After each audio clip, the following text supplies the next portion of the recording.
For Pacifica Radio, November 9th, 2023. I'm Scott Horton. This is Antiwar Radio.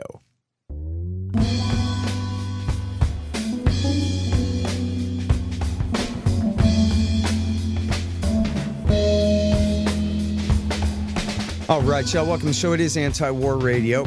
I'm your host, Scott Horton. I'm the editorial director of Antiwar.com and the author of Enough Already, Time to End the War on Terrorism. You can find my full interview archive, almost 6,000 of them now, going back to 2003, at scotthorton.org and at youtube.com/Scott Horton Show. And you can follow me on Twitter, if you dare, at Scott Horton Show.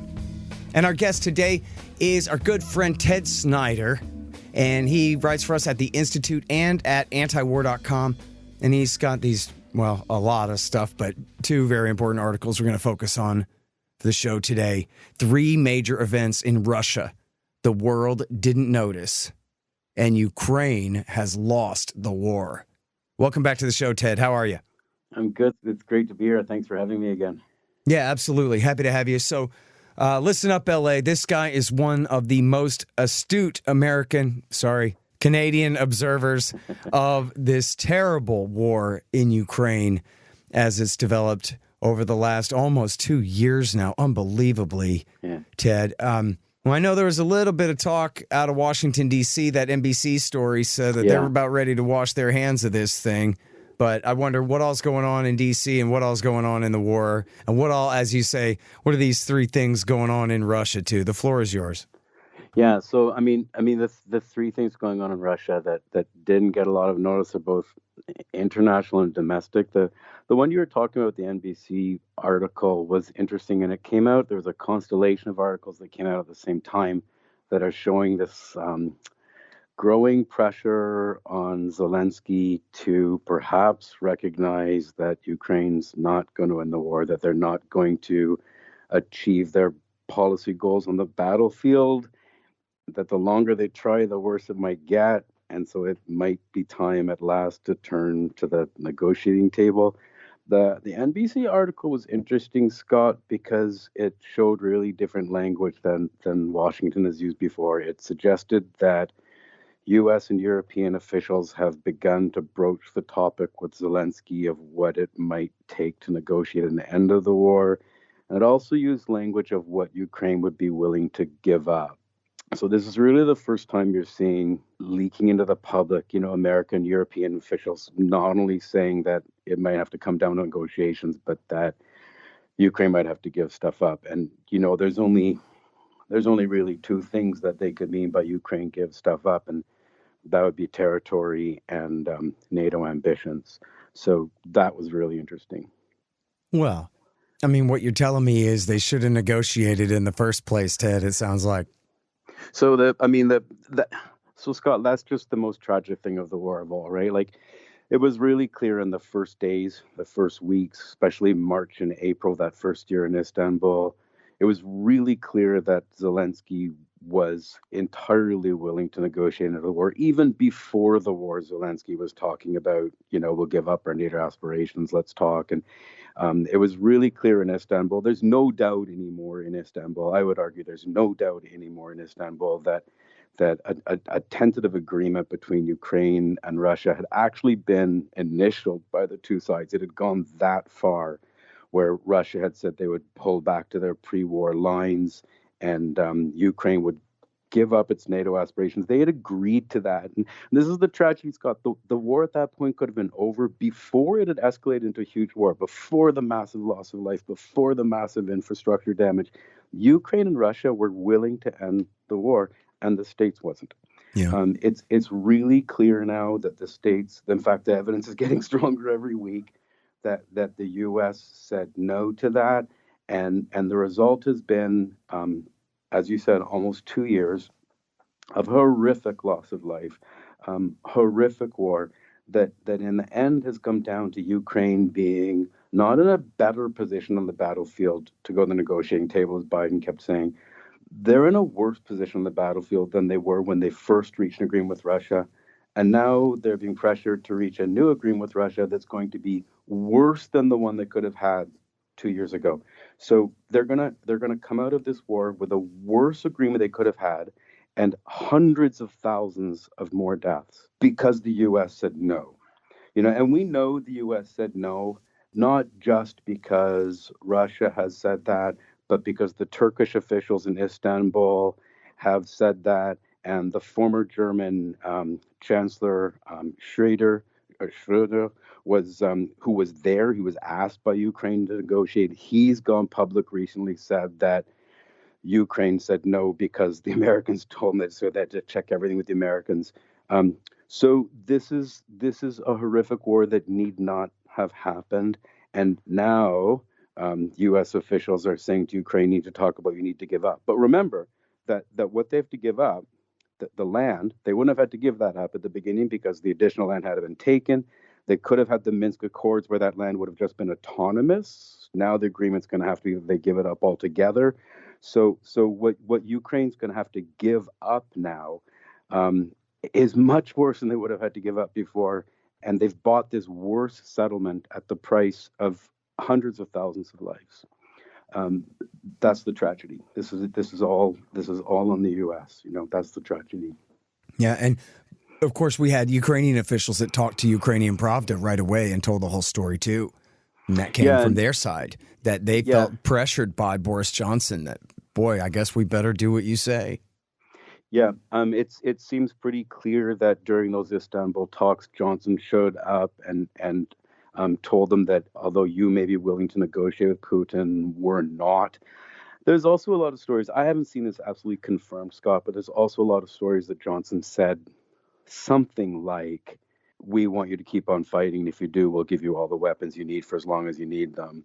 And so, Zelensky walked away thinking he kind of had that guarantee of as much as you need for as long as you need them. Yeah.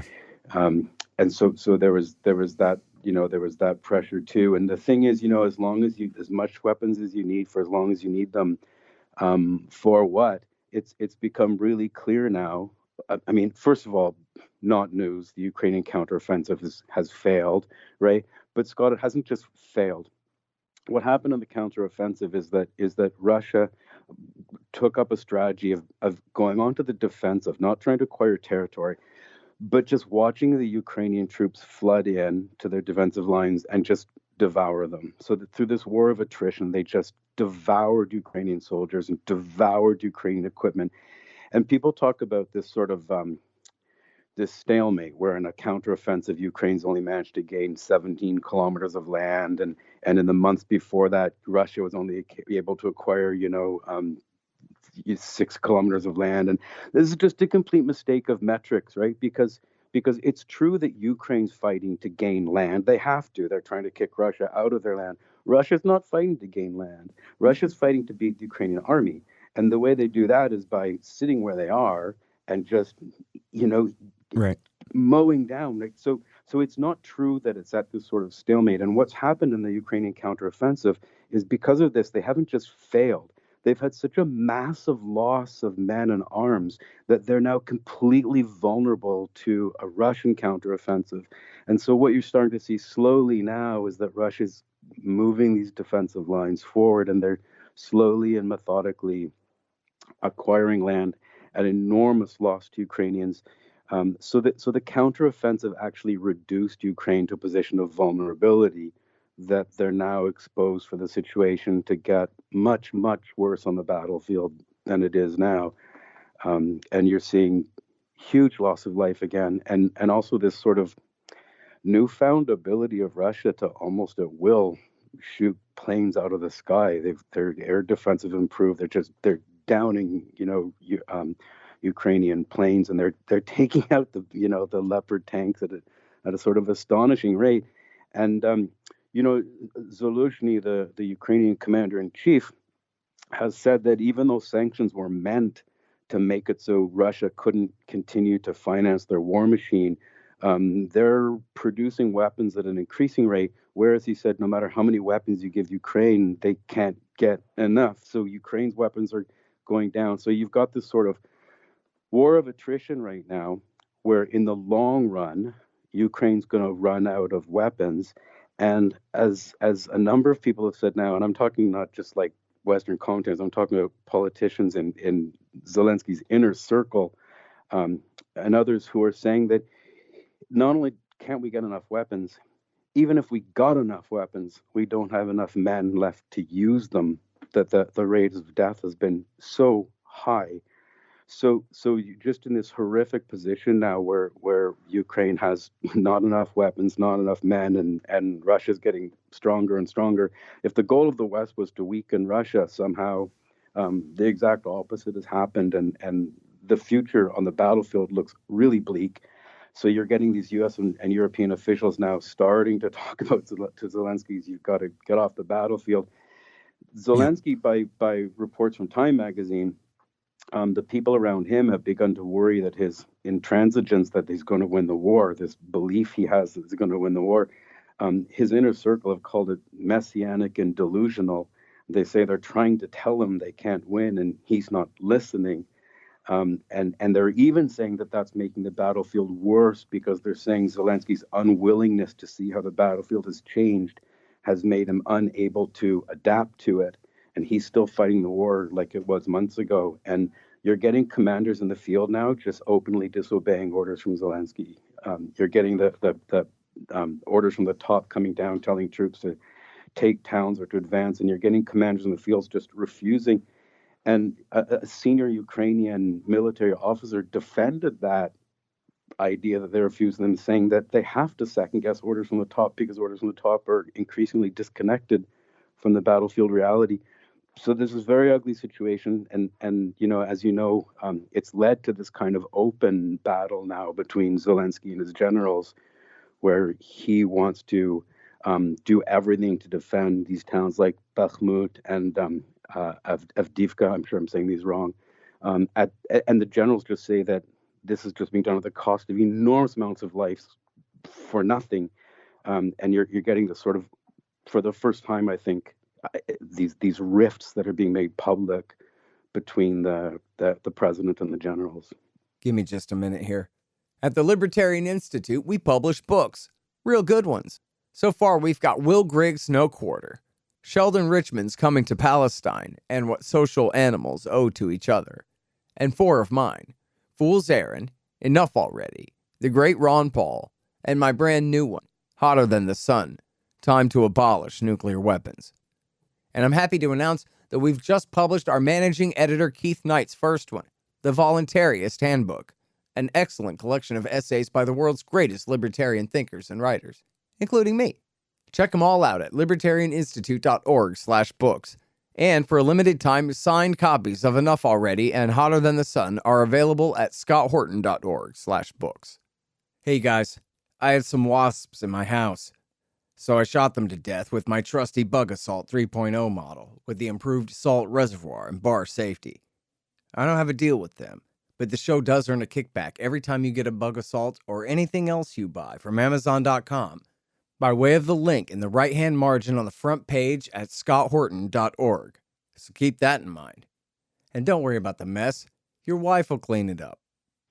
It's Antiwar Radio. I'm Scott Horton talking with Ted Snider from Antiwar.com. Ukraine has lost the war, he writes. And I think, this is not exactly your style, but it's what we're talking about in essence. But I think it's worth emphasizing, as Glenn Greenwald did in a recent interview, the just absolute depravity and war guilt on the part of the Americans and the Brits and the other allies who have helped push this war, who've done everything they could to obstruct peace, when, as you and I have known and said, and as Greenwald has known and said, and so many others have known and said all along, Ukraine can't push Russia out. It's Russia. They got millions more men, zillions more dollars and resources. They're right there adjacent. And sooner or later, they're going to win. And America can make it tough for them. But ultimately, Ukraine's going to run out of guys.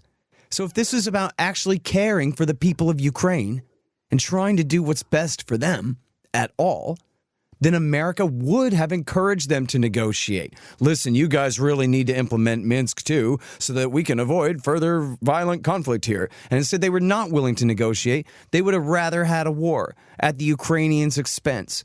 And this is the most cynical thing in the world that someone could do. And I know that it bothers people because, you know, we're from here. It's our government's doing it. And are you really saying that they're that bad? That they would knowingly get a friend into a fight they know he's going to lose just because, well, he'll get some blows in and that's good enough for us? I think there's so much to say about what you just said, and I would go way beyond cynicism. This is moral depravity. It's moral depravity because the U.S. knew that Ukraine couldn't win the counteroffensive, and they pressed them to do them. And I'm not quoting word for word, Scott, but I'm paraphrasing. It's pretty close to a quote. I don't have it in front of me. The U.S. knew they'd lose the counteroffensive, but they pressed them to do it because they thought they would be willing to take the massive losses.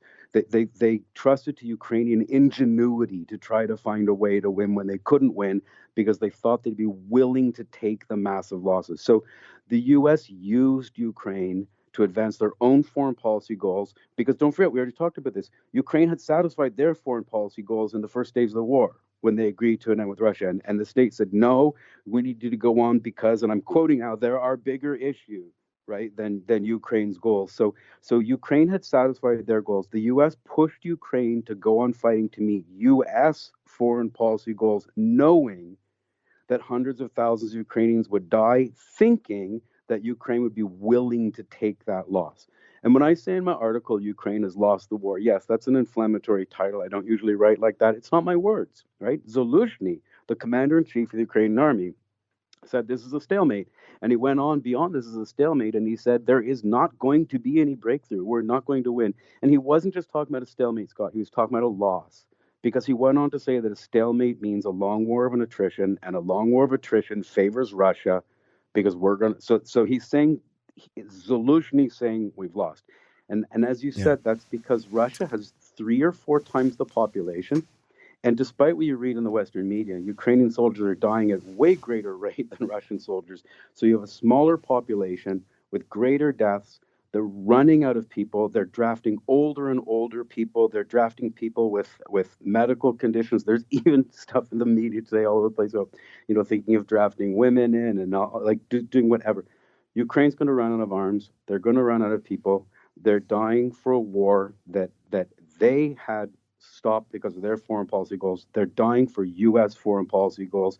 That's not just cynicism. That's moral depravity when they actually have, you know, words out of the States, out of Washington saying, we knew they'd lose this. We just thought they'd be willing to take the deaths to advance American foreign policy goals. Yeah. That's just depravity. And again, you're right. They not only didn't push them to that table, they didn't push them at Minsk. We know now from everybody's admissions that Minsk was just a soporific. It was designed to put Russia to sleep and pretend there was a peaceful solution. They always intended this military solution. These were American goals. America blocking diplomacy from the beginning, using Ukrainian lives to fight America's war. That's beyond cynicism. That's moral depravity.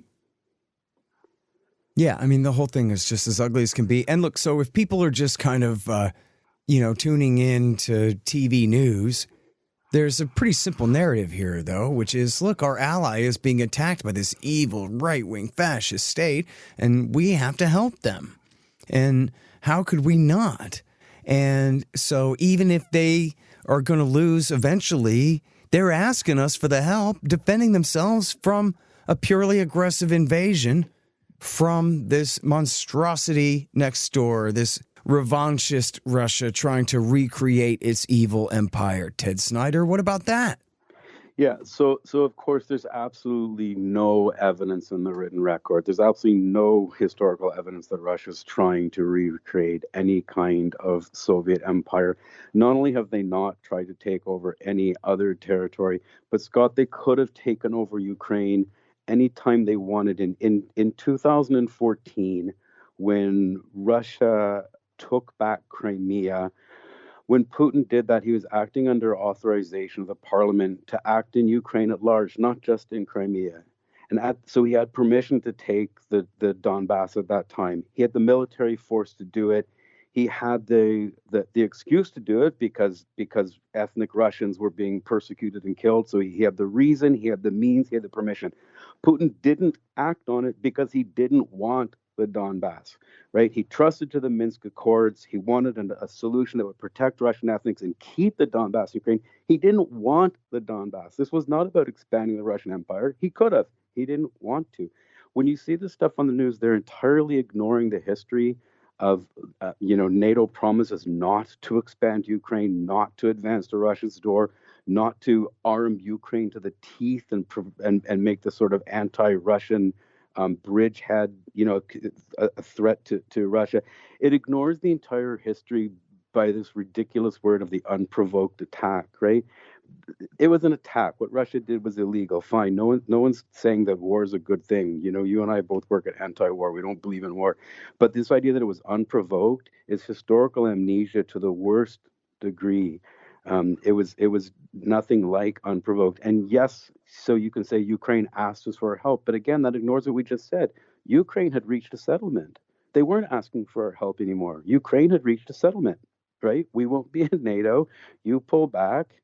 Right? They'd reached the settlement. It was beyond them asking for help. It wasn't Ukraine asking America for help after that negotiated settlement. It was America asking Ukraine for help. It was America asking Ukraine to fight their war for them. That we'll give you the intelligence, the arms, the training, and the money, but we'll use your Ukrainian bodies to do it. So if anybody says that Ukraine was asking for American help, Ukraine had already reached their policy goals. America was asking for Ukraine's help. And the help they were asking for is help us to fight Russia without any loss of American lives. Help us to weaken Russia at the cost of hundreds of thousands of Ukrainian lives. It's America asking for Ukraine's help, not Ukraine asking for America's help. Yeah, it's Ted Snider from Antiwar.com here on Antiwar Radio with us today. And I got to ask you about this because, as I know you remember, at the start of the war, the Americans thought that the Ukrainian military would be smashed immediately, that Russia would be dominant at least east of the Dnieper River, or at the very least in the Donbass, that is Donetsk and Luhansk oblasts there in the far east, but maybe the entire eastern half of the country. And then the question was, how much further are they going to go than that? And then the plan then was, we're going to support essentially the Ukrainian Mujahideen. We're going to support rebels, some moderate rebels, and, led by the Azov Battalion and I guess the remnants of the army. And they're going to fight an insurgency behind enemy lines. That was already plan A. So now plan B actually kicked in because the army held together a lot better than anybody thought. And then now here it is. It's a year and 3 quarters later, and the army isn't smashed yet. It's not an insurgency yet. It's just, as you said, a very failed and terrible conventional armored and infantry offensive here. But I wonder if you think that they're perfectly happy to go back to plan A, call it plan C now. That, well, we'll just go back to insurgency. If the army can't really maintain and the Russians are able to, I guess, weaken it to a certain point and then really strike and crush it, that, well, whatever, we'll just give everybody a musket and tell them to go hide behind a tree. Yeah, I don't know the answer to that, Scott, because I don't know if the U.S. has a policy. I don't know if they have a plan C. They're scrambling right now. I don't think they know what they're doing, and I don't know if they read that plan A right either. Look, nobody knows what Russia intended to do in the first days of the war, and whether they didn't take Kiev because Ukraine's army held together or not. I mean, I think it's just as likely that Russia did a quick strike into Kiev with the idea that we're going to terrify them into a settlement. And look, maybe we'll get lucky and take it really easily. But if we don't, fine. And don't forget, people talk about this Russian failure, and we keep coming back to the same thing, Scott, but it's the central thing.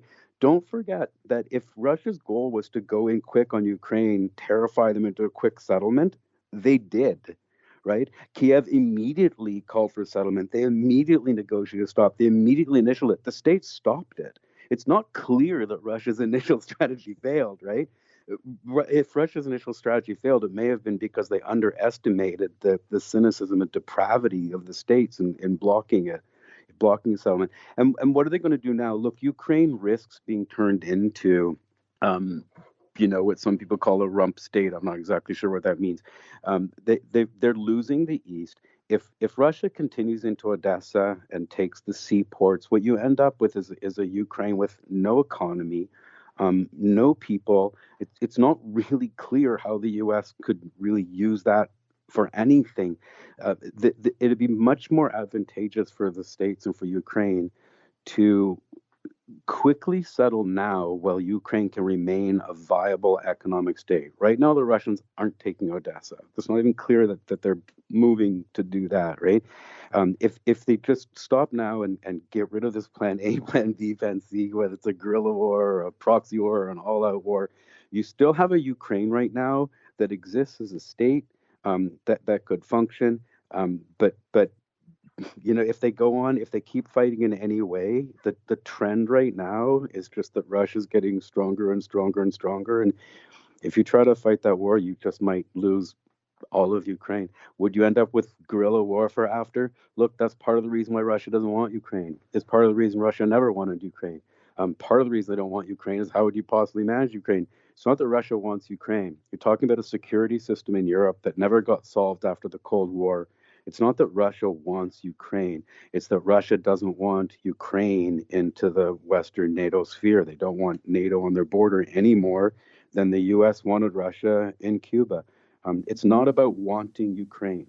It's about setting up a security system in Europe that nobody set up after the end of the Cold War that could bring peace. And part of that is a neutral Ukraine. And Ukraine was totally willing to sign on to that. Yeah. Well, let me ask you, Ted, because about a year ago, was last September, actually, the weekend of September 11th, 2022, the Ukrainians had their greatest victory where they pushed the Russians out of Kharkiv province and a little bit of, I think, the very northern part of Luhansk and out of about half of Kherson. Push them back across the river, right? And so at that time, the chairman of the Joint Chiefs of Staff, Mark Milley, said, hey, you boys better quit while you're only this far behind. That's as good as it's going to get. And I think now would be a really good time for you to see if you can get the Russians to come and talk. But they didn't do that. And so now here it is. It's more than a year later, and the Russians have officially annexed all four of those provinces in the law and signed it and everything. And I wonder if you think it's even within the realm of possibility that the Russians would be willing to compromise and give up two and keep two, or whether, no, really, they've already lost everything between Luhansk and Crimea. And the only question is whether they're taking Kharkiv back and or taking Odessa. But they're not going to retreat at all. Or do you think, how much of that do you think is even negotiable? Have the Russians even signaled that they're willing to negotiate at this point? So I think there's three things to say to that. The first is to go back to and be real quick because we're almost out of time. Okay, I'll skip the first one then. I'll skip the first one. I'll go right to the second one. Milley was sagely saying they'd reached an inflection point that stopped now or it's going to get worse. He was right, it got worse. So now Russia has these four provinces instead of two. Will they give them up? The first two, the Donbass, no. The second two, it'd be very difficult to give them up. Russia has said that we won't give them up. They have not, however, clearly defined the boundaries of those provinces. Is it possible they'd be willing to give up some of them west of the river? Yes. Is it possible that they'd promise not to take Odessa? Yes. They're not giving back Crimea. They're not giving back the Donbass. Might they negotiate parts of the other ones? I think they might. Do I know? Absolutely not. But they might. But Milley was right that if they don't do it then, it was just going to get worse. And if you don't do it now, it is just going to get worse. Russia's terms will get harder and harder and harder. It's just going to get worse.